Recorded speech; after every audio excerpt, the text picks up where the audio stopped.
Hey guys, JackFrags here, and in this video I'll be offering up some hot tips and strategy for the Sinai Desert map in Battlefield 1. Fun fact, this is one of the biggest Battlefield maps ever made. Let that sink in for a minute. Admittedly, a lot of that is desert area towards the E flag, but facts are facts. And because of its size, it can be a dangerous place to get around, and how, pray tell, can a Battlefield player survive in such a harsh climate?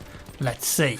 If you're a big infantry player, there are a number of flags that you ideally want to float between. The antenna on C flag at the top of the map, the train station at D, and the outskirts flag at B. These are your best bets to go between as an infantry player. In between you and those flags is a village area, and it's the most built up area on the map, so SMGs on assault players can do very well here. Don't let that fool you though, because there are snipers everywhere on this map.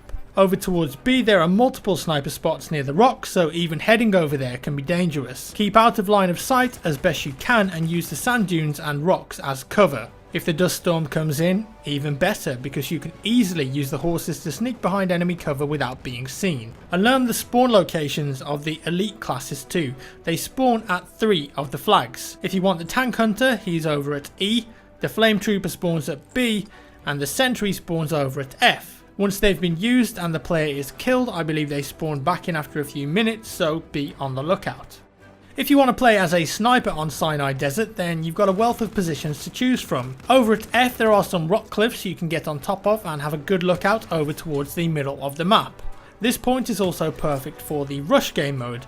If you're attacking, try and get up on top of the rocks and you'll have a perfect look down onto the MCOMs. Over towards the B flag near the rocks is another good sniper location. You can have a really good view towards the train station and the middle of the map, and you can pick players off as they try to cross the desert. And when getting around the map, you're going to want to use the vehicles wherever possible because it's just huge. You don't want to be running through the desert with all the open area and snipers out there. Use the transport vehicles whenever possible and utilize the horses, but remember, you're always going to be very vulnerable on a horse. Keep your rifle out when you're moving around and use your sword when you get up close. In all honesty though, it's probably easier sometimes to just run people over with the horse than it is to slow down and to swipe them. If you need to reload your rifle, remember that you'll need to stop sprinting, so slow down. On the other side of the fence, if you come up against someone on a horse, there's a real tendency to shoot the bigger target, which of course is the horse. But that's a mistake. Horses have way more health than a player, and as such it's much easier to aim for the player on top of the horse. Be careful though, because if they were sprinting, the horse will carry on in that direction just like a jeep would in BF4,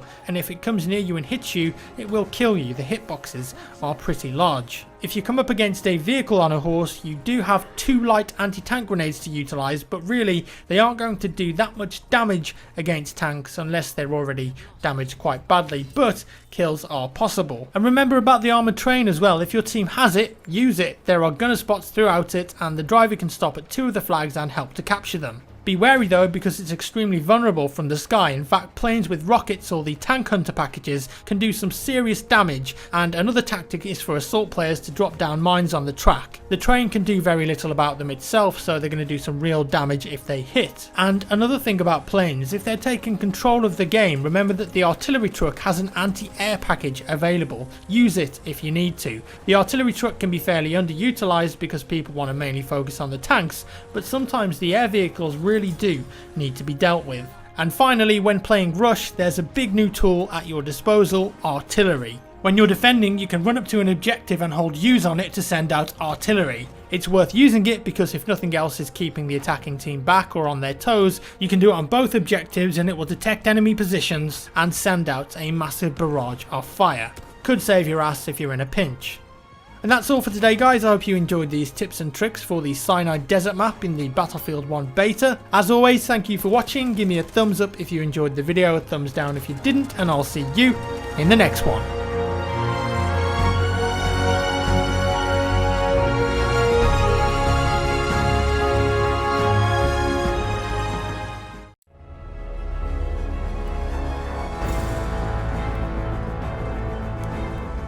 In Battlefield 1, classes stay true to the classic format. Selecting one will give you and your squad benefits, but without a mix, your squad will lack some vital components. Each class has a different set of weapons, a different set of equipment that they bring to the battle to help contribute to the success of the team. Depending on the scenario, you'll need to determine which class would be the most effective, so let's go through some of the classes and best practices. Ideal to taking down close-range infantry and land vehicles, Assault's primary weapons include shotguns and submachine guns. Stick to the trenches and buildings to maintain cover and catch the enemies up close. Their equipment includes some heavy explosives, anti-tank grenades and dynamite for up close and personal, with an anti-tank rocket able to take down targets from long range. With infantry only, this is the best class to take down tanks. Work together with a few others and you can bring them down in no time. Medic is one of the most well-rounded and most appreciated classes in Battlefield. Great for almost all scenarios, he's armed with a medium-range, single-fire, or semi-auto rifle. You can at least get into the gunfight or lay down some suppression, if not kill the enemy, while also being a huge value add for your team. Able to heal injured teammates and get them back on the battlefield faster, and even reviving fallen teammates if you can get to them fast enough. You can also combo this equipment or even switch it out completely for the rifle grenades, capable of launching smokes, frags, and even light anti-vehicle rounds farther distances than the average throw. With some of the most deadly weaponry, the light machine guns, Support has high damage from range, huge magazines to mow through enemies, and some great equipment to benefit the entire team. Crucial to have at least one for every other squad or so. They can resupply the team with ammunition and explosives with their ammo crate. They're also the class with the traps, which becomes great when trying to protect your flank routes, as well as helping to defend objectives. Tripwires with explosives, fire, and even gas can make quick work of an unsuspecting enemy. Finally, the Scout is best known for hanging back and picking off enemies with the sniper rifle. Designed for long-range support, these sharpshooters can suppress and kill enemies from hundreds of meters away, having to deal with bullet velocity and drop-off. It requires a lot of skill, but the reward is very strong. Besides kills, with the equipment, the snipers can contribute in other ways from range, including with the new spotting scope. This will allow you to scan the battlefield from extreme range, and rather than your average spotting, it will highlight the entire player or vehicle in red. They can also help take down vehicles with their special K-bullets. Target the right weak points on the vehicles to increase the amount of damage. If you find yourself in a lot of close range situations, you can also bring out the flare gun, capable of being shot up in the air and automatically spotting targets within the radius, or switch it to flash to blind the enemies. Try out all the classes and see which fits best with you. There will be different situations where some are better than others though. Learn those, master the equipment, and destroy on the battlefield. Thanks so much for watching. This has been Stone Mountain 64 for Battlefield Bootcamp.